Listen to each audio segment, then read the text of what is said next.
Oi, gente, tudo bem? Eu sou a Daniela Freixo de Faria, sou psicóloga infantil e hoje a gente vai falar sobre a birra dos filhos, mas a nossa vergonha. Vamos falar sobre isso?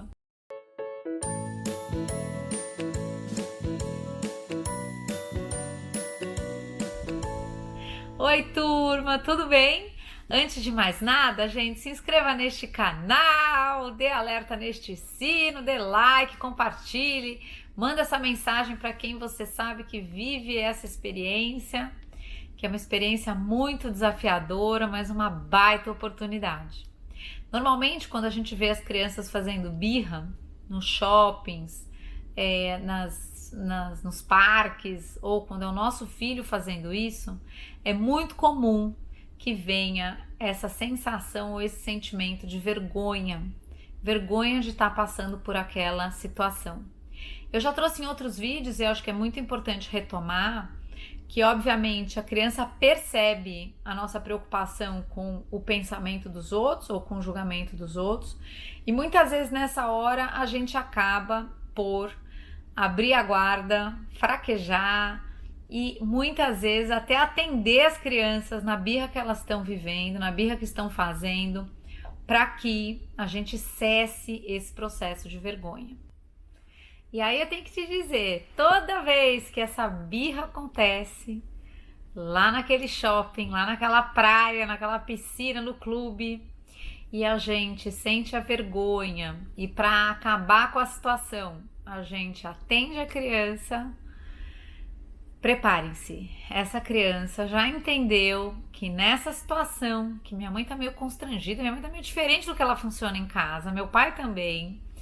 eu consigo o que eu quero através desse processo de birra. Quando a gente entende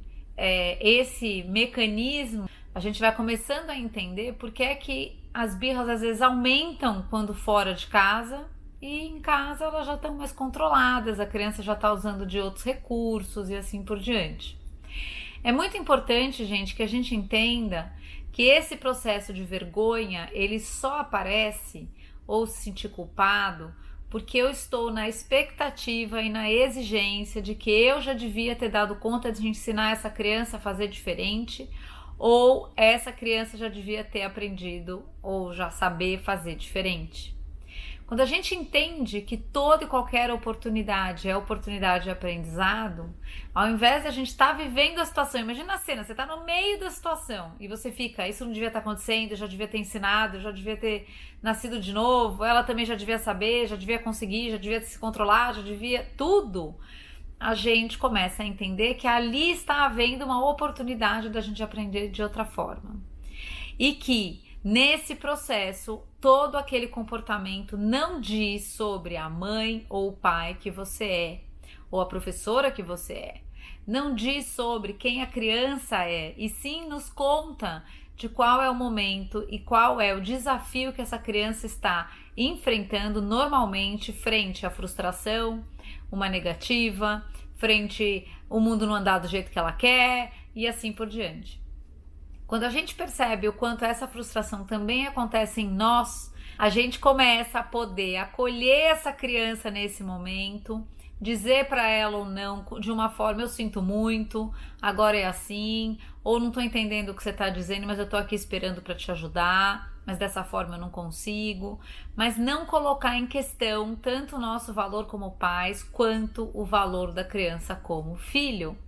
Porque muitas vezes nessa exigência, porque a armadilha de que aquele comportamento diz sobre a mãe que eu sou, perceba que às vezes a gente não está nem mais preocupado com o processo de aprendizado. A gente está preocupado dele se comportar para que todo mundo me veja ótimo nessa história. E esse é um dos temas que a gente tem trabalhado assim arduamente lá no curso online. Dia após dia, recurso após recurso, acolhimento após acolhimento, como que eu posso convidar a criança a ser responsável pelo pedaço dela, como que eu posso convidar a criança a aprender realmente nessa experiência tão desafiadora, de um lugar de quem já não, ou não se vê dando conta de tudo, mas se vê também como aprendiz. O encontro nesse sentido, ele é fantástico, porque o peso de eu já ter que ser a mãe que já ensinou, ele não tá mais gritando dentro da gente. O olhar do outro pode até incomodar, mas ele não te define mais. Você tem ali, naquela oportunidade, a real chance de convidar o outro com todo o seu respeito, acolhimento e consideração a cuidar de um ponto que para você também é importante. Então eu tô dizendo não, eu sei que tá ruim, eu sinto muito, mas eu vou pedir para você se acalmar, para que a gente veja o que a gente pode fazer a respeito disso, porque desse jeito tá muito ruim para a mamãe também, por exemplo. E obviamente que muita gente vai escrever aqui embaixo, eu já até sei. Dani, mas na hora do grito isso é impossível, mas a coisa dura muito tempo. Enquanto eu tiver a liberdade de usar dessa oportunidade como aprendizado, a gente não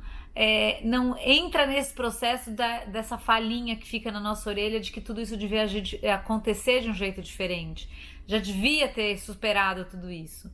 E principalmente quando a gente entende o quanto a gente ainda está lidando com a frustração, o quanto isso às vezes ainda é muito difícil, eu consigo acolher esse filho nesse momento. Quando ele está acolhido e considerado, como eu já disse em outros vídeos da birra, a tendência é que a birra não seja mais necessária.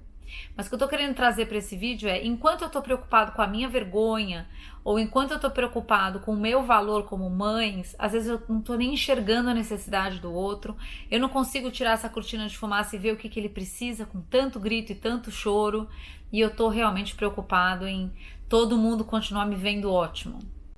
O ponto é, quando a gente se vê e se percebe imperfeito, e a gente percebe que a única coisa que a gente tem em toda e qualquer situação é agir da melhor forma possível e perceber quais são as informações que a gente recebe sobre nós e sobre o outro, as informações que ele nos traz a respeito dele, mais a gente tem a chance de entrar e construir espaço de consideração. E menos a birra passa a ser necessária, porque essa criança vai tendo espaço para aprender, sim, novas formas de comunicar a sua necessidade, que não o grito. E aí a gente começa a construir essa caminhada juntos. A vergonha, quando você já está na imperfeição, ela começa a não fazer muito sentido, porque na verdade ela só te conta do quanto a gente tem essa persona, esse personagem a toda dentro da gente, querendo sempre ser visto como bom, ótimo, maravilhoso, fantástico, tudo de bom, tudo de ótimo, e o quanto sustentar tudo isso numa perfeição que não chega nunca, passa a ser missão impossível, doloroso, desconfortável e muitas vezes um baita disparador de desrespeito e violência. Quando você já está no processo de imperfeição, isso não significa que você não está nem aí com a hora do Brasil, como muitos livros estão hoje espalhados por aí dizendo aperte o botão e que se dane todo mundo. Não é isso, mas eu tenho a plena consciência do quanto eu faço o melhor que eu posso e do quanto essa é uma relação minha comigo mesma. Essa é uma conversa íntima que ninguém jamais pode ter a soberba ou a arrogância de vir saber o que se passa dentro de mim. Nesse sentido, aquele convite que eu fiz para você já em muitos vídeos, da gente realmente perceber a viga dentro da nossa testa, para daí sim, do lugar de quem tem viga eu ir olhar o teu cílio, isso começa a fazer muito sentido. Às vezes o outro vai me olhar, vai olhar o cílio lá do meu filho fazendo uma birra horrível, vai me julgar, mas quando eu sei que ele tem viga também, não é só sobre eu saber que eu tenho viga, eu sei que ele também tem, a gente começa até a receber esse olhar ou essa crítica ou esse julgamento com um pouco mais de compaixão, com um pouco mais de paciência, com um pouco mais de compreensão do que é que está se passando dentro do outro, para ele me olhar assim. Às vezes esse outro não tem ainda consciência da sua própria imperfeição, às vezes esse outro ainda está na escravidão da perfeição, e às vezes esse outro usa deste lugar de encontrar o errado no outro para se liberar dos seus próprios erros e falhas. Quando você já não está nesse lugar, esse olhar ele já não te captura mais, porque você sabe o que vai dentro de você, as suas falhas, você tem espaço de perdão, você pede perdão, você se percebe e você é muito grato por todo esse processo, que sim, vem da imperfeição, mas fazendo o melhor que podemos, todos os dias, um dia de cada vez, cuidando do que sai da nossa boca e pedindo perdão quando somos desconsideração ou violência. Eu espero que você tenha gostado desse vídeo. Eu agradeço a Deus em primeiro lugar no meu coração por toda a paz para viver momentos como esse. Te convido para vir para o curso online, onde a gente abre as situações, a gente traz situações do seu dia a dia, você traz a situação do seu dia a dia, a gente vai trabalhar em cima delas e essa transformação vai sendo sustentada numa grande rede de apoio que lá no curso online nós temos, com a graça de Deus. E eu agradeço a tua presença aqui. A gente se vê na próxima. Tchau!